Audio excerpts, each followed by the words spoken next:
It's Tuesday again and I would like to hang with you lads, but I'm off to listen to the new episode of the Slaven Selection Show. Play now or stay.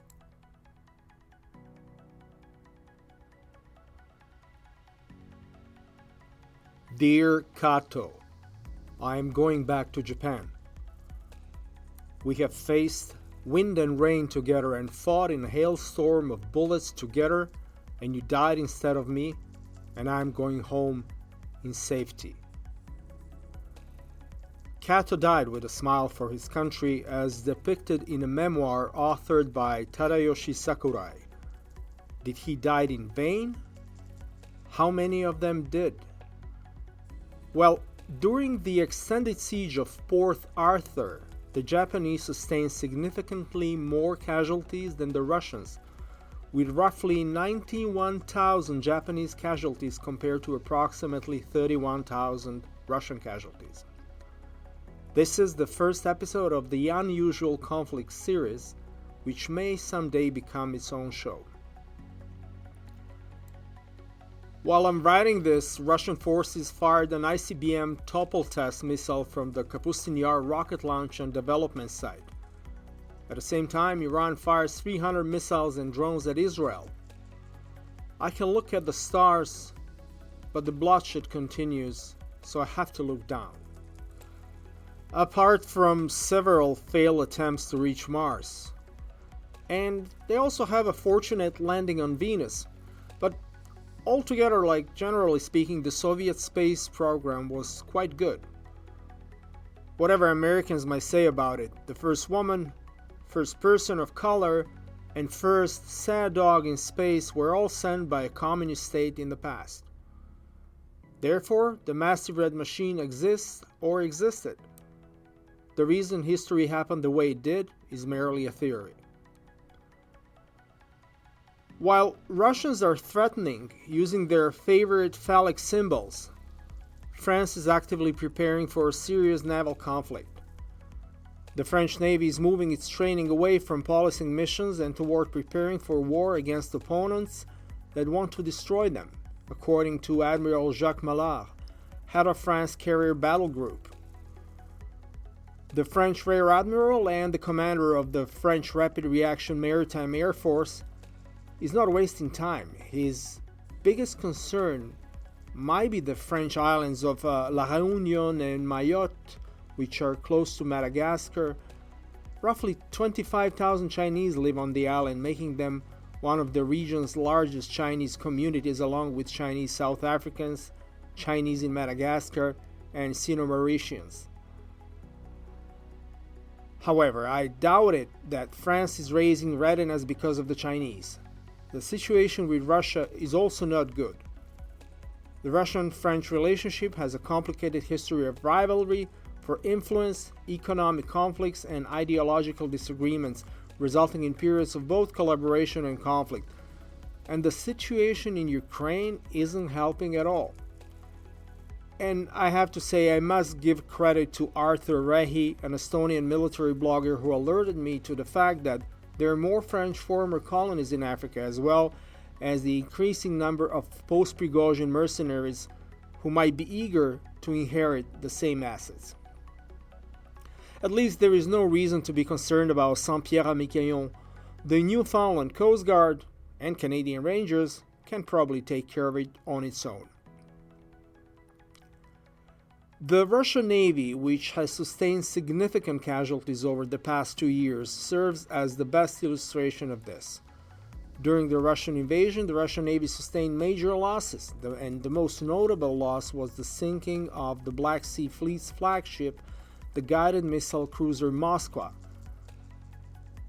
in April 2022. 2 Ukrainian Neptune anti-ship missiles targeted the Moskva, sinking it. And in September of 2023, the Kilo-class submarine Rostov-on-Don was destroyed beyond repair by Ukrainian cruise missiles while in dry dock at Sevastopol. The Repucha-class landing ships Minsk and Olenogorsky Gornyak were damaged or destroyed in the same attack that targeted Rostov-on-Don. And back in March of 2022, skirmishes along Ukraine's southern coastline destroyed 3 Raptor-class patrol boats and damaged 2 together with the Tapir-class landing ship Saratov, which was destroyed by Tochka-U ballistic missile while docked in the seaport of Berdyansk.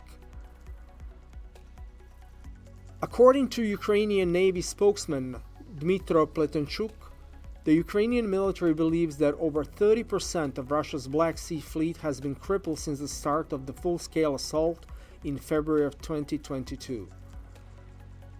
This has greatly limited Russia's naval capabilities in the Black Sea, particularly its capacity to undertake ambitious amphibious assaults and embargo Ukrainian trade. Russia is rapidly losing its fleet, and the way things are going in the long run, Putin's clique will lose their other teeth as well. And since 1904, or even before, nothing about that has changed. I will not discuss pure negligence here or a lack of maintenance, such as the loss of the Oscar-class Russian nuclear submarine Kursk. Equipment maintenance is not one of the traits of the Russian military academy. The loss of a guided missile cruiser Moskva in 2022 was simply the latest in a long line of Russian naval disasters, because considerably less expensive drones can kill massive, expensive vessels. It appears that this war calls into question their use. The manner the Ukrainians are smashing the Russian fleet is incredible. The Ukrainian drone force is continually expanding its range and sophistication, although targeting anything nuclear-powered like Kirov-class battlecruiser, which are part of the Russian Navy's Northern Fleet in Severomorsk or Vayenga, as it was until 1951, at the top of the Kola Peninsula 25 kilometers northeast of Murmansk. Although it's not impossible, it wouldn't be recommended. Probably the most devastating naval surprise attack was the British attack on the Italian fleet at Taranto Harbour in 1940. British attack on Taranto was a major strategic victory and a devastating blow to the Italian Navy. It was a precursor to the Japanese attack on Pearl Harbor a year later, as the Japanese studied the Taranto attack and used similar tactics. So surprise strikes such as Port Arthur, Taranto, and Pearl Harbor have become common game changers in modern warfare since World War II. What was the situation like for Russians before and after it? Not brilliant. The Russian Navy lost many ships during the Crimean War from 1853 to 1856, which was a major loss because it was unable to sufficiently protect its naval forces and bases against coalition forces. The fall of Sevastopol, as well as the demilitarization of the Black Sea, severely reduced Russia's naval power in the region for many years following the fight. On October 11, 1914, the German submarine U-26 attacked and sunk the Russian cruiser Pallada, killing all 597 crew members. The Russian light cruiser Novik was lost during battle in 1914 as well. During World War I, the Russian Navy lost several ships, notably the battleship Imperatrica or Empress Maria, which was allegedly sunk by an internal explosion in 1916. Today, we hear the same things from Kremlin propaganda machinery. Oh, the vessel was not destroyed. It was either an accident or, in the worst case scenario, a blue on blue, or in this case, red on red situation. During the Russian Civil War from 1917 to 1922, numerous Russian naval vessels were scuttled, captured, or destroyed, significantly reducing the country's naval capabilities. During the Second World War, the Soviet Baltic Fleet was the largest naval force in the Baltic Sea, with bases in Estonia, Latvia, and Lithuania following the Soviet conquest of the Baltic republics in 1940. The Soviet Baltic Fleet sustained losses and damage as the Germans' Kriegsmarine approached, but the Soviets were still able to muster a significant naval force in the Baltic by 1944, comprising 1 battleship, 2 cruisers, and numerous additional vessels. World War III is not what we expected from a proxy war, but it has arrived. Are we currently fighting the BRICS nations or the emerging axis of evil? Time will tell. Suwalki Gap and the so-called Kaliningrad Oblast are not the only hotly contested territories on the huge Red Empire's outside boundaries. Port Arthur or Lushunkou, for example, is no longer British, Russian, or Japanese. And if you think the Japanese completely destroyed US forces at Pearl Harbor, think again. Port Arthur wasn't far from that. Tora Tora should have been filmed there first. So, in order to understand the Third World War, we must start at the beginning, World War Zero. And fun fact before we move on, the Japanese plan for the attack on Pearl Harbor was codenamed Operation Z by the Japanese military. Notorious letter Z does not appear to be original after all, and Zorro, a masked vigilante who defends the poor and oppressed against corrupt authorities in early 19th century Spanish California, might not have to retire after all. I doubt Königsberg would be taken by force, but rather by popular decision of the Russian population there, who would either agree to live on a EU territory or leave. The enclave is virtually defenseless, as proven by the recent diversion or sabotage incident in which the SBU successfully entered the enclave and set on fire to the missile ship, Corvette Serpukov. If the Prussian martial spirit had lasted, the enclave's fate would have been very different and most likely far worse. I won't delve into technical details, but unless they utilize tactical, Russia and its Belarusian vassals have no chance in a conventional fight with NATO in the region.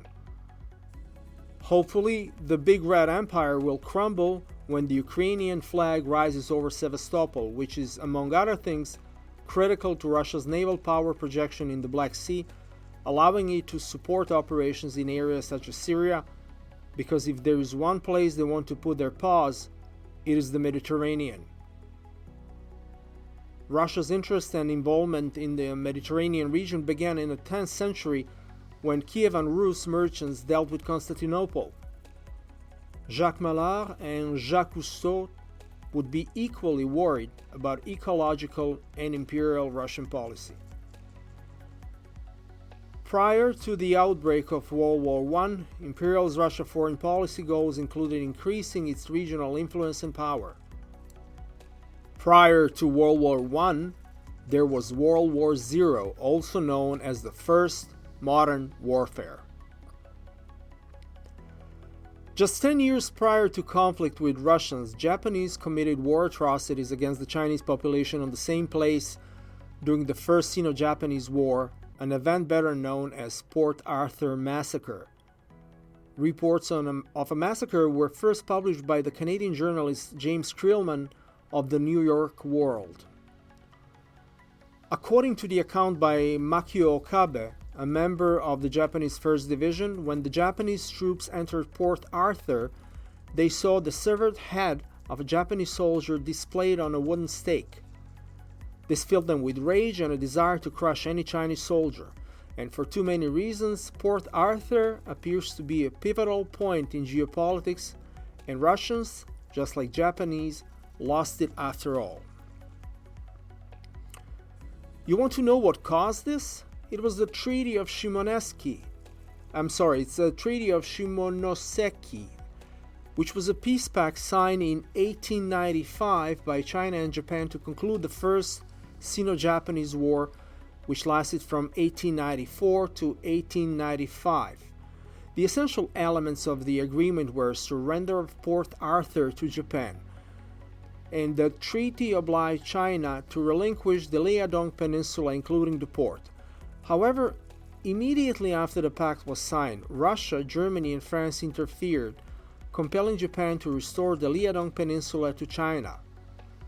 The tripartite intervention was motivated by concerns that Japanese dominance of Port Arthur might jeopardize the regional balance of power.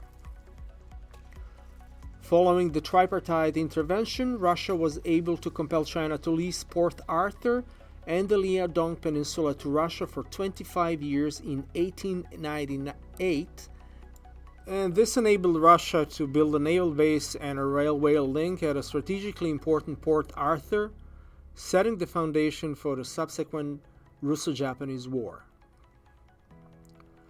Port Arthur held strategic importance as a key Russian naval outpost and fortification on China's Liaodong Peninsula. It provided Russia's control of the approaches to Beijing and the capacity to threaten Japan's naval lines of communication.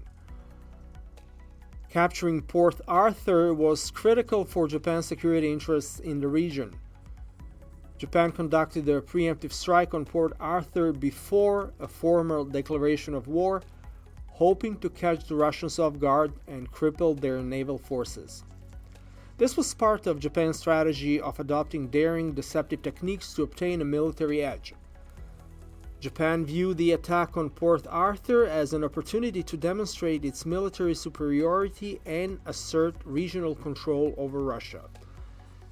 Capturing the port would represent a significant symbolic and strategic success for Japan, and to keep the Russian Baltic Fleet from joining the Pacific Fleet at Port Arthur, to prevent them to reinforce.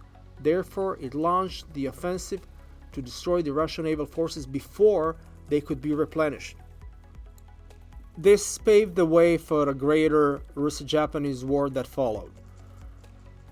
Today, World War Zero is used as a catchy title for various click-and-bait thumbs with little content or superficial topics ranging from the Balkan Wars, another attractive phrase for amateurs, to the Crimean Wars. However, the term truly refers to what is believed to be the first modern warfare. The siege of Port Arthur was just the beginning of it. And if you think that installing nets around vital naval targets is a novel thing in Russian-occupied territories, you're mistaken. If you believe that this is the first time the Russian Navy has suffered greatly, you're mistaken again. And if you believe that Muscovite's expansionism is a new phenomenon, you must have been dozing during your history class. I miss Mr. Gorbachev. He was a man who was awarded the Nobel Peace Prize in 1990 for ending the Cold War. Ukraine and Russia would be a different place if Misha was still around. I wonder how would he deal with a situation like Port Arthur. The Battle of Port Arthur Harbour began with the Japanese attack on February 8, 1904 at 11:50 p.m. Japanese ships from the 1st, 2nd, and 3rd destroyer flotillas under the command of Vice Admiral Togo Heihachiro, whom came from a samurai family and studied naval science and warfare in Britain for 7 years, launched a surprise torpedo attack on the Russian fleet at anchor with no formal declaration of war. This was an early example of using surprise strikes to start modern battles. Concurrently with the naval engagement, the Japanese besieged the Russian-held land fortifications around Port Arthur. After months of furious warfare, the Japanese were able to conquer the crucial 203-meter hill overlooking the city, allowing them to shell the Russian garrison into surrender. The Japanese used an insane amount of firepower. The weapons used were 150 mm mortars, 100, 120, and 150 mm cannons, 150 and 280 mm howitzers, field, mountain, and naval guns. During the siege, the Japanese fired about 360,000 rounds and deployed almost 450 artillery pieces of various types. The Japanese eventual capture of Port Arthur was made possible in large part by this intense artillery barrage, and torpedoes, of course. The surprise strikes on Port Arthur and Pearl Harbor have numerous important similarities. both were unprovoked surprise attacks made by Japan on the naval forces of another country prior to a formal declaration of war. In both situations, the Japanese caught their opponents off guard and were able to cause major damage to the enemy naval's capabilities, but they were unable to deliver a definitive knockout blow. The raids were viewed as brave and audacious by the world community at the time, with the Port Arthur raid commended in the British press as an act of daring which is destined to take a place of honor in naval annals. However, the Pearl Harbor attack was eventually denounced as a date which will live in infamy. The strikes demonstrated Japan's readiness to exploit surprise and deception to gain military advantage, a practice that would become central to their expansionist strategy in the early 20th century. Both strikes were precursors to increased Japanese aggression, the takeover of Manchuria, or Manchukuo, as they would call it, after Port Arthur, and the larger Pacific War after Pearl Harbor. However, one significant distinction is that the Port Arthur raid was regarded as a daring military maneuver, and the Pearl Harbor attack was generally condemned as an underhanded and dishonorable act of aggression. This perception gap reflects shifting military conventions and increased international disapproval of unjustified strikes on neutral states.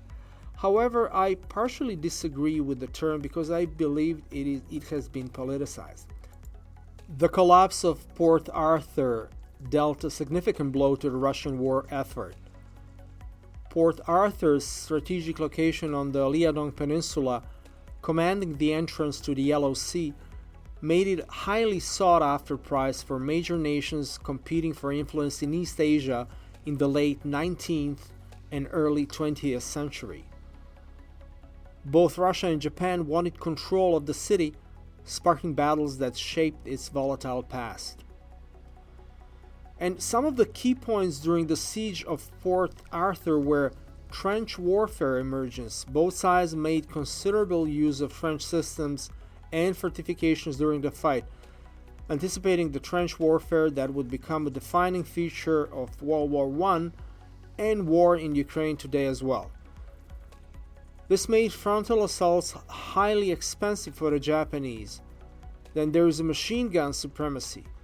The efficiency of Russian machine guns in repelling Japanese infantry assaults at Port Arthur underlined the weapon's developing dominance on the modern battlefield, a lesson that European commanders sadly failed to learn during World War I. The war also emphasized the growing importance of media and communications technology, with wireless transmissions and press leaks playing a crucial role in the conflict. The Battle of Chishima, which was fought on May 27th and 28th in 1905 in the Tsushima Strait, was a decisive naval action of the Russo-Japanese War between the Japanese combined fleet under Admiral Togo Hachiro and the Russian Baltic Fleet Zinovy Mad Dog Rozhetsvensky. Under his command, the Russian Navy set the record for steaming an all-steel coal-powered battleship force over 18,000 miles, which is 29,000 kilometers. I guess they're talking in like those are nautical miles, to fight the enemy at the Battle of Tsushima. The Russian Navy, however, suffered a disastrous defeat, with the Japanese losing or capturing the majority of its ships. Only a few Russian ships escaped to Vladivostok. They lost 7 battleships, 2 coastal defense ships, 1 armored cruiser, 2 light cruisers, and 4 destroyers. This was a significant blow to Russia's naval supremacy and the end of imperialist dreams. Ukrainians today are doing the same thing, and they don't even have a fleet.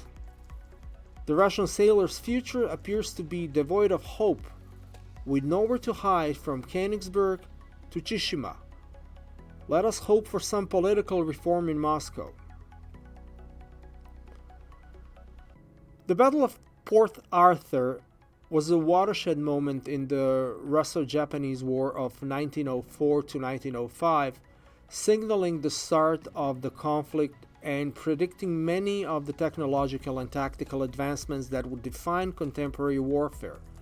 Here are some essential points about the significance of this battle. Strategic. Port Arthur was an important strategic position since it served as well-defended Russian naval outpost on China's Liaodong Peninsula, and controlling Port Arthur was critical to dominating the region and the Yellow Sea. The eventual Japanese capture of Port Arthur after a prolonged siege was a major victory, but at a tremendous cost in lives, and this foreshadowed the immense casualties that would characterize later 20th century wars. In the end, Port Arthur's defenses were eventually overwhelmed, and the city surrendered to the Japanese in January of 1905. In the end, the Russian defeat contributed to growing unrest in Russia, helping to set the stage for the 1905 Russian Revolution. In today's geopolitical constellation, we are close to the very same moment. Correct me if you think I'm wrong. My prediction is that the regime of current Russian president would not only be humiliated in Suwalki Gap, but also they will lose Königsberg, or as they name it after they occupied it, Kaliningrad, just like they changed the name from Chishima to Kuril. Kaliningrad and the Kuril Islands are almost 9,000 kilometers apart. There is a large red trouble between. But no, it is everyone else's fault. Yeah, right. Until the next revolution. Now, I'm looking forward to reading Human Bullets, a soldier's story of Port Arthur from 1907, a memoir authored by Tadayoshi Sakurai, a Japanese soldier who participated in the siege. The novel was translated into English and published in 1907, and it's available in an electronic format on Kobo for less than $2. From Königsberg to the Chishima Islands, the unfairness of post-1945 land division might be addressed shortly. Time will tell. And if I can use planetary, or in this case, stereo analogy, I would say that although the big red giants are scary, that is always when they are about to collapse. In the end, it's the white dwarfs that survives. In this divided world, you have to choose your allies carefully. So, stay selective. Bye-bye.